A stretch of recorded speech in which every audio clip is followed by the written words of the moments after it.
পরিকল্পনাটাও জরুরি, গন্তব্য থাকাটাও জরুরি।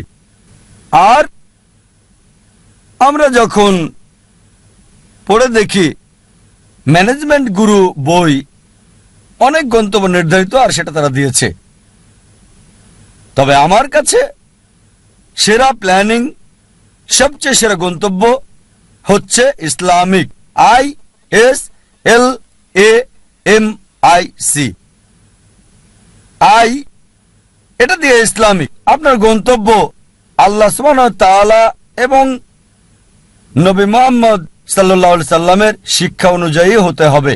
আপনার গন্তব্য কোরআন এবং সর্বশেষ এবং চূড়ান্ত বার্তাবাহক নবী মুহাম্মদ সাল্লাল্লাহু আলাইহি সাল্লামের হাদিসের অনুযায়ী হতে হবে। এটা ইসলামিক হতে হবে। 1 নম্বর।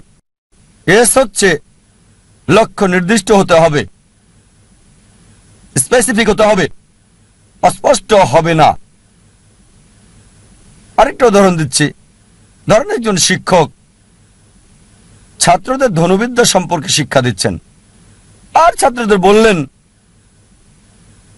যারা তীর চালানো শিখছিল, গাছের ডগায় বসা একটা পাখিকে নিশানা করছিল। সবাই নিশানা করছে, শিক্ষক বললেন আমি না বললে কেউ তীর ছুড়বে না। প্রথম ছাত্রকে বললেন নিশানা করেছো? সে বলল হ্যাঁ। তুমি কি দেখছো? সে বলল বন দেখছি, গাছ দেখছি, পাখিটাকেও দেখছি। দ্বিতীয় ছাত্রকে বললেন তুমি কি দেখছো? সে বলল স্যার গাছটা দেখছি, গাছের ডাল দেখছি, আর পাখিটাকেও দেখছি। তৃতীয় ছাত্রকে বললেন তুমি কি দেখছো? সেই ছাত্র বলল আমি শুধু গাছের ডাল দেখছি আর পাখি আর পাখির চোখ। চতুর্থ ছাত্রকে বললেন তুমি কি দেখছো? সেই ছাত্র বলল স্যার আমি শুধু চোখ দেখছি আর অন্য কিছুই দেখছি না। শিক্ষক বললেন এবার তীর ছুঁড়ে দাও, আর তীরটা পাখিটার চোখে গিয়ে লাগলো। আপনার লক্ষ্য স্পেসিফিক হতে হবে, নির্দিষ্ট হতে হবে। কোনো ভ্রমণকারীর মতো হলে হবে না, যার কোনো উদ্দেশ্য নেই। কুকুরটার মতো না, যে গাড়ির পেছনে ছুটছে উদ্দেশ্য ছাড়া। তৃতীয় বিষয় এল দিয়ে বোঝাচ্ছে এটা লাভজনক হতে হবে। প্রথমত পরকালের জন্য লাভজনক হতে পারে আখিরাতে, আবার এটা আমাদের জন্য সমানভাবে লাভজনক হতে পারে এই পৃথিবীতেও। তবে গুরুত্ব হচ্ছে আখিরাত। আল্লাহ কোরআনে বলেন সূরা বাকারা অধ্যায় 2 আয়াত 201, রব্বানা আতিনা ফিদ দুনিয়া হাসনাতাও ওয়া ফিল আখিরাতি হাসনাতাও ওয়া কিনা আযাবান নার। হে আল্লাহ আমাদের কল্যাণ দাও দুনিয়া এবং আখিরাতের, আর দোজখের আগুন থেকে রক্ষা করো। সুতরাং লাভজনক হতে হবে, উপকার থাকতে হবে, প্রথমত পরকালের, তারপর এই দুনিয়া। তবে বেশি গুরুত্ব হচ্ছে আখিরাতের, তারপর দুনিয়ার। এমন যেন না হয় যে দুনিয়ার লাভ আখিরাতের লাভকে নষ্ট করে দেবে। চতুর্থ হচ্ছে এ দিয়ে তীক্ষ্ণ বোঝাবে, যথাযথ হতে হবে, সঠিক হতে হবে, লক্ষ্য সুতীক্ষ্ণ যথাযথ হবে। এম হচ্ছে পরিমাপ, লক্ষ্যটা পরিমাপযোগ্য হতে হবে। পরিমাপযোগ্য হতে হবে, নির্দিষ্ট হতে হবে। নির্দিষ্ট হওয়ার পর এর একটা সীমা থাকতে হবে। যেমন ধরেন একজন নির্মাতা বলল আমি পৃথিবীর সবচেয়ে উঁচু দালান তৈরি করতে চাই। লক্ষ্য নির্দিষ্ট, তবে সীমা নির্ধারণের জন্য সে জরিপ চালাবে পৃথিবীর সবচেয়ে উঁচু দালান কোনটি, আর সে জানল বুর্জ আল খলিফা, এর উচ্চতা 828 মিটার নির্দিষ্ট। এখন তার লক্ষ্য হচ্ছে তাকে এমন দালান বানাতে হবে যেটার উচ্চতা 828 মিটার চেয়ে বেশি। এটা হচ্ছে নির্দিষ্ট আর পরিমাপযোগ্য। যদি পরিমাপযোগ্য হয় মনিটর করা যাবে কতটুকু তৈরি করেছেন, আপনার লক্ষ্যের কতটুকু কাছে গেছেন আপনি। এরপর হচ্ছে নিয়ত। আমাদের প্রিয় নবীজি মুহাম্মদ সাল্লাল্লাহু আলাইহি ওয়াসাল্লাম বলেছেন, এটা হচ্ছে সহিহ বুখারীতে ভলিউম নাম্বার 1 অধ্যায় নাম্বার 1 বুক অফ ফেথ হাদিস নাম্বার 1, বুখারীর প্রথম হাদিস, ইন্নামাল আমালু বিন্নিয়াহ। আপনার কর্ম বিবেচনা করা হবে নিয়তের উপর। আপনার নিয়তের উপর পুরস্কৃত হবেন। আপনার নিয়তটা যেন হয় আল্লাহ এবং রাসূলুল্লাহ সাল্লাল্লাহু আলাইহি সাল্লামের সন্তুষ্টির জন্য। বিখ্যাত হওয়া, জনপ্রিয় হওয়া কারো ইচ্ছা থাকা উচিত না। যদি বিখ্যাত হওয়া উদ্দেশ্য হয় তাহলে আপনার লক্ষ্যটা ভুল। যদি উদ্দেশ্য হয় সন্তুষ্টি অর্জন আল্লাহ, আমাদের স্রষ্টা এবং রাসূলের, অবশ্যই আপনাকে আখিরাতে পুরস্কার দেওয়া হবে। আর ইনশাআল্লাহ আল্লাহ এই পৃথিবীতেও আপনাকে কল্যাণ দান করবেন। এটা ধারাবাহিকভাবে হতে হবে লক্ষ্য অর্জন পর্যন্ত। যদি লক্ষ্য অর্জনের সময় সীমিত হয় বা সীমিত না হয়, সব সময় ধারাবাহিক হতে হবে। যেমন ধরেন, আপনার লক্ষ্য হচ্ছে রমজান মাসে অন্তত কোরআন পড়তে চান প্রতিদিন 1 পারা, তা আপনার টার্গেট আছে প্রতিদিন 1 পারা পড়বেন। এভাবে ধারাবাহিক প্রতিদিন রমজান মাসে কোরআনের 1 পারা করে আপনি পড়েন। রমজান শেষে পুরো কোরআন হবে শেষ অন্তত একবার। যদি সময় সীমিত না হয়, হয়তো বলতে পারেন আমি প্রতিদিন করে পড়তে চাই, একটা টার্গেট সেট করলেন, প্রতিদিন পড়বেন আধা পারা বা হতে পারে 1 পারা, এভাবে শুরু করলেন। যখন আপনি শুরু করলেন এই পড়াটা আধা পারা বা 1 পারা একদিনে, আর জীবনের শেষ দিন পর্যন্ত এভাবে ধারাবাহিক হলেন, আমাদের প্রিয় নবীজি মুহাম্মদ সাল্লাল্লাহু আলাইহি ওয়াসাল্লাম বলেছেন, এটা আছে সহিহ মুসলিম ভলিউম 1 বুক অফ সালাহ অধ্যায় 272 হাদিস নম্বর 1711। তিনি বলেছেন যে এক লোক নবীজির কাছে বলল, সবচেয়ে ভালো কাজ কোনটি যা আল্লাহ পছন্দ করেন? নবীজি বললেন, আল্লাহ সেই কাজ পছন্দ করেন যেটা ধারাবাহিকভাবে করা হয়, সেটা ছোট কাজ হলেও। একবারে অনেক কাজ করাচ্ছে ধারাবাহিকভাবে কম করাটা ভালো। তাই যে কাজটা নিয়মিত করা হয় সেই কাজটা একবারে অনেকগুলো কাজ করাচ্ছে বেশি ভালো। তাই লক্ষ্যটা হতে হবে ইসলামিক। প্রথমটা ইসলামিক, দ্বিতীয়টা সুনির্দিষ্ট প্রাসঙ্গিক, তৃতীয় লাভজনক কল্যাণকর, চতুর্থ তীক্ষ্ণ যথাযথ, পঞ্চম পরিমাপযোগ্য যা মনিটর করা যাবে, ষষ্ঠ হচ্ছে নিয়ত আল্লাহর সন্তুষ্টির জন্য হতে হবে, সপ্তম ধারাবাহিক হতে হবে। আরেকটা উদাহরণ দিচ্ছি, আমরা অনেকে উইলমা রুডলফের ইতিহাস জানি। উইলমা রুডলফ একজন মেয়ে যে শৈশব থেকেই ভয়ানক রোগ পোলিওতে আক্রান্ত ছিল, আর ডাক্তার তার পায়ে ব্রেস লাগিয়ে রাখত। ডাক্তার বলল, এই মেয়ে কখনোই হাঁটতে পারবে না। তার মা তাকে উৎসাহ দিত আর বলতো, উইলমা তুমি যা করতে চাও তাই তুমি করতে পারো। এভাবে মা মেয়েকে উৎসাহ দিত। উইলমার বয়স যখন 9, তখন পায়ের ব্রেস খুলে ফেলে সে পৃথিবীর দ্রুততম মানবী হতে চায়। এটা ছিল তার ইচ্ছা, ছিল তার লক্ষ্য। 9 বছর বয়সে ব্রেস খুলে ফেলার পর 13 বছর বয়সে জীবনের প্রথমবারের মতো দৌড়ে অংশগ্রহণ করল সে, এবং পরাজিত, সবার শেষ অবস্থান। তবে তারপরও সে ধারাবাহিক চেষ্টা চালিয়ে যাচ্ছে, হেরে যাচ্ছে, আবার চেষ্টা করছে। একসময় অলিম্পিকে খেলার যোগ্যতা সে অর্জন করেছে। এটা বাস্তব গল্প, কোনো বানানো গল্প না, মনোরঞ্জনের গল্প না। যখন অলিম্পিকে খেলতে আসলো 1960 সালের অলিম্পিকে মহিলাদের 100 মিটার দৌড়ে সে প্রথম হয়েছিল, স্বর্ণপদক পেল। 200 মিটার দৌড়েও মহিলাদের মধ্যে স্বর্ণপদক পেল। সে 400 মিটার দৌড়েও স্বর্ণপদকটা জয় করে নিল। 100 গুণ 4 মহিলাদের মধ্যে 1960 সালের অলিম্পিকে সে 3টি সোনা জিতেছিল এবং ইতিহাস রচনা করেছিল। একজন প্যারালাইজড, একজন অচল মহিলা, পোলিও আক্রান্ত, সে পৃথিবীর দ্রুততম মানবী হল 1960 সালের জন্য। আমরা দেখলাম যে উইলমা লক্ষ্য স্থির করেছে। আর যদি ম্যানেজমেন্ট গ্রুপ বই পড়েন, এই বিষয়গুলো তাতে আছে।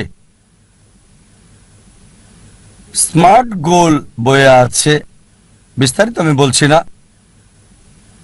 তবে চলুন দেখি সে কতটুকু মূল টার্গেট পূর্ণ করেছে ইসলামিক ভাবে।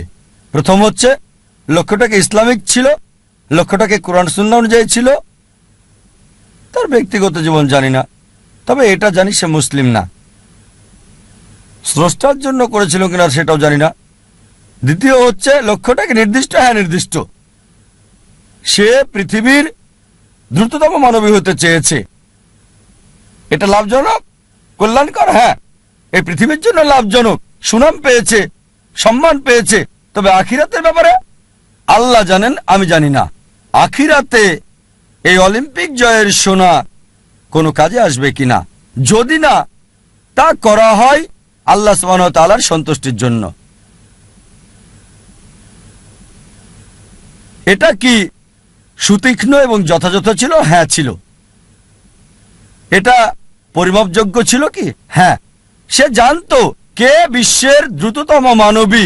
সময়টা হয়তো 9 সেকেন্ড, 10 সেকেন্ড বা 11 সেকেন্ড ছিল, পরিমাপযোগ্য ছিল। আর সে চর্চা করলো, লক্ষ্য অর্জন করলো। তারপর নিয়তটা কি ছিল? সুনাম অর্জন করা। অবশ্যই তা পেয়েছে। আল্লাহকে খুশি করা উদ্দেশ্য ছিল কিনা আমার সন্দেহ। তারপর ধারাবাহিকতা ছিল, হ্যাঁ ধারাবাহিক ছিল, নিয়মিত চর্চা করেছে। যদিও হেরেছে অনেকবার, জয় করলো, পৃথিবীর দ্রুততম মানবী হলো। আপনাদের আরেকটা উদাহরণ দিচ্ছি লক্ষ্য নির্ধারণের। ভিন্নতা দেখে একজন মানুষের উদাহরণটা বলছি আপনাদের। একজন মানুষ যার সম্বল ছিল সামান্য, কিন্তু তিনি লক্ষ্যের চূড়ায় পৌঁছেছেন। যে মানুষ, যে ব্যক্তিটি আমার জীবনকে বদলে দিয়েছেন, শরীরের ডাক্তার থেকে আত্মার ডাক্তার করেছেন, আমি নিশ্চিত আপনারা তাকে চেনেন। তিনি হচ্ছেন শেখ আহমেদ দিদাত। চলুন তার লক্ষ্য নির্ধারণ দেখি। শেখ আহমেদ দিদাত, যদি আপনারা তার জীবনী পড়েন তাহলে দেখবেন যে পড়ালেখা করেছেন 6ষ্ঠ শ্রেণী পর্যন্ত মাত্র। তার কারণ ছিল সাংসারিক অভাব। বাধ্য হয়ে পড়ালেখা ছেড়ে দেন তিনি। 6ষ্ঠ শ্রেণী পাশ করার পর লেখাপড়া ছাড়তে বাধ্য হলেন। সামান্য সম্বল নিয়ে নিজের দেশ ভারত জন্মস্থান ছেড়ে চলে গেলেন দক্ষিণ আফ্রিকায়। তিনি কাজ করতেন সেলসম্যানের, ফার্নিচারের দোকানে দোকানে, ড্রাইভিংও করেছেন তিনি ইত্যাদি। আর দক্ষিণ আফ্রিকায় থাকাকালীন তিনি নিয়মিত খ্রিস্টান মিশনারিদের বিড়ম্বনা শিকার হতেন, যারা বলতো ইসলাম একটা অনুপযোগী ধর্ম, নির্দয় ধর্ম। তারা ইসলামকে আক্রমণ করত। আর যেহেতু হ্যারাসমেন্টের শিকার, তার মনে একটা ইচ্ছা আসলো, ইসলামের বিরুদ্ধে সব অভিযোগের আমি উত্তর দিতে চাই সেই সব খ্রিস্টান মিশনারিদের। এই খ্রিস্টান মিশনারিদের ইসলামের বিরুদ্ধে বলার উপযুক্ত জবাব দিতে চাই। চিন্তা করেন, 6ষ্ঠ শ্রেণী পর্যন্ত পড়া একজন মানুষ। তবে অবশ্যই আল্লাহর উপর ভরসা ছিল। তিনি চেষ্টা করেছেন। একটা বই তাকে বেশ নাড়া দিয়েছিল। ঘরের মধ্যে ময়লা জমে থাকা একটা বই, এই বইটা তাকে নাড়া দিয়েছে, যেটার নাম ইজারুল হক, সত্যের প্রকাশ, লেখক মাওলানা রহমতুল্লাহ কিরানবী। আর ওই বইয়ে লক্ষ্যের নির্দেশনা পান। এভাবে শুরু করেছিলেন। আর 40 বছর ধরে সংগ্রাম করেছেন। তিনি চ্যালেঞ্জ করেছেন খ্রিস্টান ধর্মের রথী মহারথীদের। চিন্তা করেন, 6 পাস একজন মানুষ 40 বছর সংগ্রাম করেছেন, পৃথিবীর সেরা খ্রিস্টানদের সাথে চ্যালেঞ্জ করেছেন। এমন একটা ঘটনা 1986 সালে তিনি বিতর্ক করেছিলেন পাদ্রী জিমি সোয়াগাটের সাথে। আর 80-র দশকে এই জেমি সোয়াগাট ছিল 1 নাম্বার। সবচেয়ে ক্ষমতাধর, সবচেয়ে বিখ্যাত খ্রিস্টান টিভি বিতার্কিক। তার বিতর্কের কয়েক সপ্তাহ আগে শেখ দিদাতের এক ভক্ত বলল, শেখ আহমেদ দিদাত, আমি আপনার ভক্ত, আপনাকে একটা উপদেশ দিচ্ছি। এই জেমি সোয়াগার্ডকে আমি চিনি, তার সম্পর্কে আমি জানি, তার সাথে বিতর্ক করবেন না, আপনাকে হাসির পাত্র বানাবে আর ফু দিয়ে উড়িয়ে দেবে। চিন্তা করেন, একজন ভক্ত আহমেদ দিদাতকে উপদেশ দিচ্ছে জেমি সোয়াগার্ডের সাথে ডিবেট না করার জন্য। আমি তাকে চিনি, আপনাকে হাসির পাত্র বানাবে আর ফু দিয়ে উড়িয়ে দেবে। যে লোক সবচেয়ে বিখ্যাত টিভি ব্যক্তিত্ব, টেলিভিশনের মালিক, যার বাজেট ছিল দৈনিক $1 মিলিয়ন বেশি সুনাম অক্ষুণ্ণ রাখার জন্য, আমাদের শেখ আহমেদ দিদাত, মাশাআল্লাহ, তার সাথে আল্লাহ ছিলেন। তিনি ইউএসএতে গেলেন, ওই খ্রিস্টান মিশনারির শহরে, সে যে দেশে খুবই বিখ্যাত, তিনি গেলেন, বিতর্ক করলেন, আর আলহামদুলিল্লাহ সুম্মা আলহামদুলিল্লাহ, আল্লাহর সাহায্যে তিনি টেবিলটাকে উল্টে দিলেন। চিন্তা করেন, একজন মানুষ সামান্য পুঁজি নিয়ে, স্কুলও পাশ করেননি, গ্রাজুয়েশন তো দূরের কথা, চ্যালেঞ্জ করেছেন খ্রিস্টান সম্প্রদায়ের প্রধান নেতাদেরকে। তারপর থেকে তিনি সবচেয়ে বড় বাধা বিশ্ব খ্রিস্টান নেতাদের জন্য, খ্রিস্টান মিশনারিদের জন্য। একা একজন মানুষ, শেখ আহমেদ দিদাত, আল্লাহ সুবহানাহু ওয়া তাআলার সাহায্যে সমগ্র খ্রিস্টানদের চ্যালেঞ্জ করেছেন।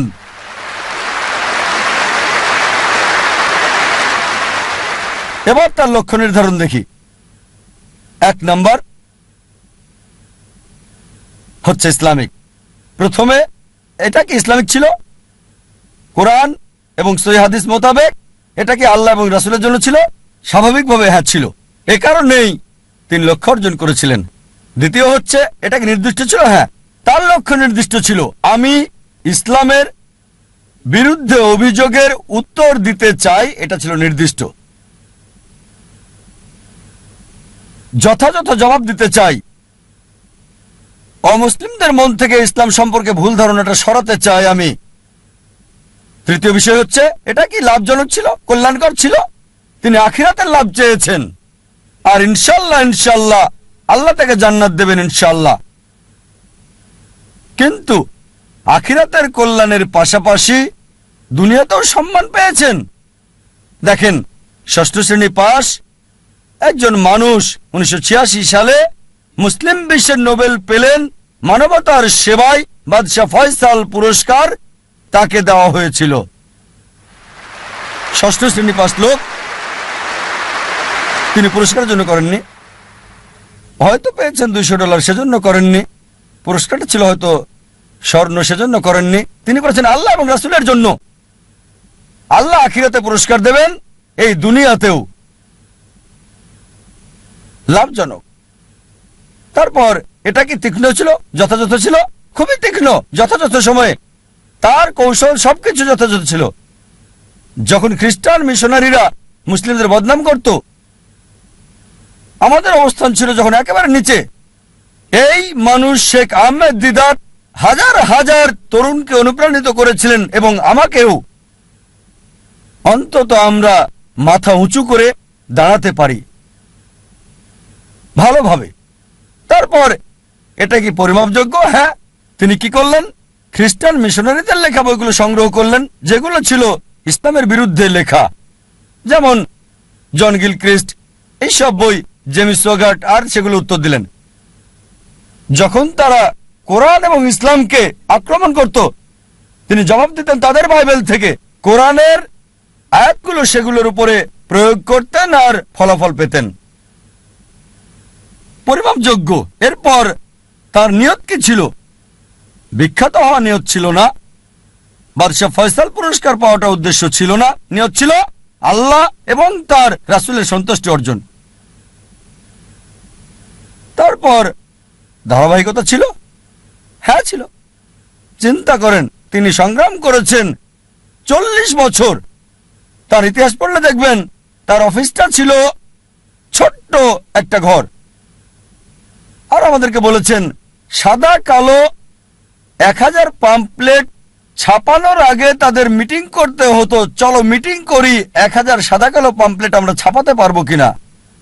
মাশাআল্লাহ, ধারাবাহিক লক্ষ্যে পৌঁছার আগ পর্যন্ত সংগ্রাম করেছেন। উইলমা রুডলফ এবং শেখ আহমেদ দিদাতের মধ্যে যে পার্থক্য দেখি তা হলো উইলমা রুডলফের দূরদর্শিতা ছিল না। এই পৃথিবীতে অনেক মূল্য, কিন্তু শেখ আহমেদ দিদাত ছিলেন দূরদর্শী। আর এটা ছিল আখিরাতের জন্য। ইনশাআল্লাহ আল্লাহ তাকে পুরস্কার দেবেন আখিরাতে, দুনিয়াতেও তাকে পুরস্কার দিয়েছিলেন।